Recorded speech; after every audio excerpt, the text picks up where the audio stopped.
Everybody knows, हम बात करते हैं जब बिजनेस की बात करते हैं, everybody knows that what do you mean business. जैसे मैं मेन झगड़ा आपको पड़ता है इन रिलेशन टू शेयर्स, तो अप्रिशिएट करें सर्कुलर नंबर 216 का ध्यान रखें। सर्कुलर नंबर 216 बहुत समझाता है कि अगर आप कोई भी चीज एडवेंचर ऑफ ट्रेड और बिजनेस कर रहे हो, आप रेगुलर फीचर बना रहे हो, तो it is nothing but a business. ऐसे अगर आप प्रॉपर्टी का काम करते हो, मेनली प्रॉपर्टी और शेयर्स में आज झगड़ा रहता है, तो मान लीजिए प्रॉपर्टी का काम कर रहे हो, वन ऑफ ट्रांजेक्शन है और आपका टारगेट है at the time of purchase is to make investment, you want to earn capital gain, capital, आपको इनकम चाहिए, तो ऑब्वियस बात है आपको हाउस प्रॉपर्टी, आप रेंटल इनकम चाहिए, तो आपका टारगेट इन्वेस्टमेंट करने का है।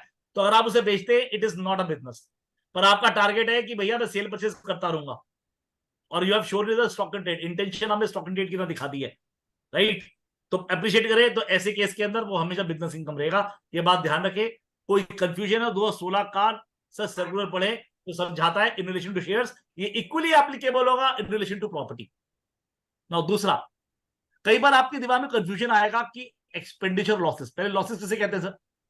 लेट अस से भगवान ना करे किसी क्लाइंट ने कोई चीनी रखी थी अपने पास, स्टॉक में रखी थी, उसे रेंट आर्ट खा गई, या फिर मान लीजिए एम्प्लॉय ने कुछ कैश की चोरी कर ली।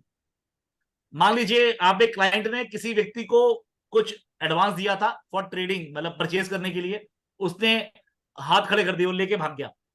तो पिछड़े ये तीनों की तीनों चीजें क्या है? ये लॉसेस है, ये एक्सपेंडिचर नहीं है। तो मेरा क्वेश्चन आपसे ये है, सर लॉसेस किस सेक्शन में आपको खर्चा मिलता है?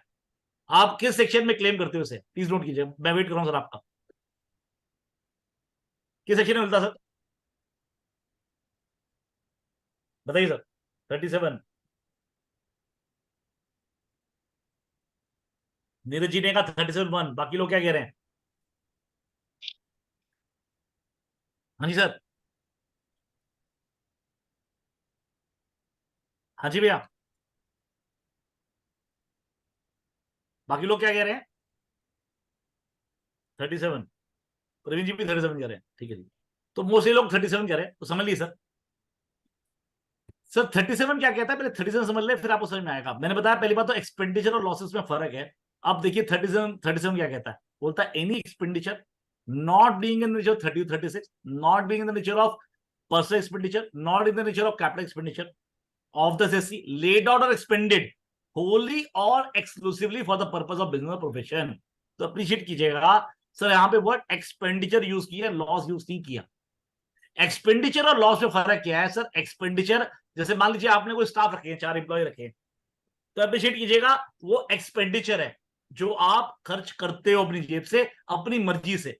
पर लॉस हो जाता है सर, वो जो स्टॉक रखा था रेड हैंड खा गई थी, उसका टारगेट नहीं था रेड हैंड खा जाए।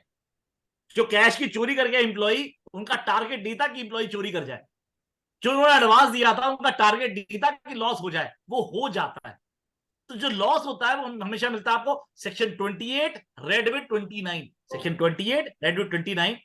प्लीज अप्रिशिएट कीजिएगा सर, एक्सपेंडिचर मिलता है सेक्शन 37 में, वेराज जो लॉस मिलता है वो मिलता है कहां पे सर? Section 28 read with 29। ये समझना इससे जरूरी है। जब हम सेक्शन क्लॉज 44 की बात करेंगे तो भी आपको समझ में आएगा, वहां पे वर्ड एक्सपेंडिचर लिखा हुआ है, लॉसेस नहीं लिखे हुए। ठीक है sir. Now sir capital expenditure revenue expenditure फर्क क्या है? जब मैं आपको सेमिनार शुरू करूंगा थर्सडे को तब समझाऊंगा, क्योंकि जब हम क्लॉज 18 समझेंगे कि कैपिटल एक्सपेंडिचर किसे कहते हैं, रेवेन्यू एक्सपेंडिचर किसे हैं, और इट्स वेरी वेरी इंपॉर्टेंट। मैं कुछ आपको टेस्ट बताऊंगा, वो टेस्ट आपको ध्यान रखने हैं। मैंने बताया sir there was a matching concept, क्योंकि मैचिंग कंसेप्ट के बारे में हमारा एक्ट साइलेंट है, पर matching concept is already been accepted by revenue. What is matching concept? Matching concept says something like this कि जिस साल की जो इनकम है उसी साल के कॉरस्पॉन्डिंग खर्चा भी आपको अलाउड होगा। मैं एग्जांपल देकर समझाता हूं आपको। लेट अस से अशोक शर्मा जी एक बिल्डर है, एग्जांपल ले लेते हैं। मैंने बोला सर, एक मैंने इनसे प्लॉट की बात कर ली 2020 में, फरवरी में हमारी बात हो गई, तो उस प्लॉट पे लेकिन गड्ढे बहुत थे, 4 दीवारी नहीं थी। तो मैं शर्मा जी को बोला, शर्मा जी मैं प्लॉट तो आपसे परचेज कर रहा हूं, पर ये जो गड्ढे भरे हैं ना सर, ये आप फिलअप करा के दोगे और साथ में 4 दीवारी से करा के दोगे, ये कॉस्ट इसमें ऑलरेडी इंक्लूडेड है, राइट सर? इन्होंने बोला डन है जी, कोई दिक्कत नहीं है। 2020 की बात है। तो जब तक हमारी रजिस्ट्री हुई सर कोविड शुरू हो गया। अब कोविड शुरू हो गया तो ऑफिस बात है, ट्रांसफर तो हो ही चुका है 31 मार्च से पहले पहले। अब जब ये अपनी रिटर्न भरवाने जाएंगे किसी सीए के पास, तो ये क्या, मेरा क्वेश्चन ये है, वो जो गड्ढे भरने हैं सर, कोई कोविड तो लंबा चला, सितंबर अक्टूबर के बाद भी चलता रहा। अब लेबर तो चली गई थी, लेबर तो थी नहीं, गड्ढे खुद थोड़ा भरते, चार दीवारी खुद थोड़ा बनाते। तो मेरा क्वेश्चन ये, जब ये रिटर्न भरेंगे, जब रिटर्न भरेंगे, तो ऐसे केस के अंदर वो जो अप्रोक्सीमेट कॉस्ट है गड्ढे भरने की, मिट्टी भरने की, प्लस जो चार दीवारी लगाने की, क्या वो लेस होगी नहीं होगी? आंसर इज यस, वो लेस होगी, बिकॉज वो कॉरस्पॉन्डिंग खर्चा है, नो डाउट। अब आपका क्वेश्चन आएगा नितिन भाई टीडीएस का क्या इश्यू होगा, क्योंकि इनको नहीं पता कि इस व्यक्ति ने ये काम करना है, उसका पैन नंबर नहीं पता, उसकी आइडेंटिटी नहीं पता, तो खर्चा तो क्लेम हो जाएगा लेकिन टीडीएस नहीं कटेगा। मैं प्लीज मैं क्लियर कर रहा हूं बस आपको, सर टीडीएस नहीं कटेगा बिकॉज आपको नहीं, इनको ये नहीं पता मैं किससे काम कराऊंगा, कोविड चल रहा है।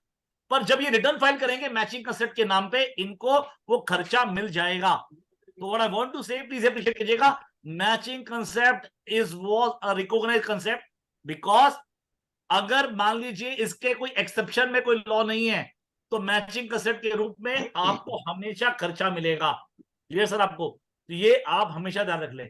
एक्सेप्शन सिर्फ ये है जहां पे आप कैश बेसिस काउंटिंग करते हो, मतलब जब आप कैश बेसिस काउंटिंग कर रहे हो तो भैया जो इनकम आएगी, जो कैश में रिसीव होगी, तो भैया ऑफर करोगे, जब पेमेंट करोगे तब खर्चा मिलेगा। मर्केंटाइल में मैचिंग कंसेप्ट हमेशा आपको मिल पाएगा। मैं क्लियर हूं आपको सर?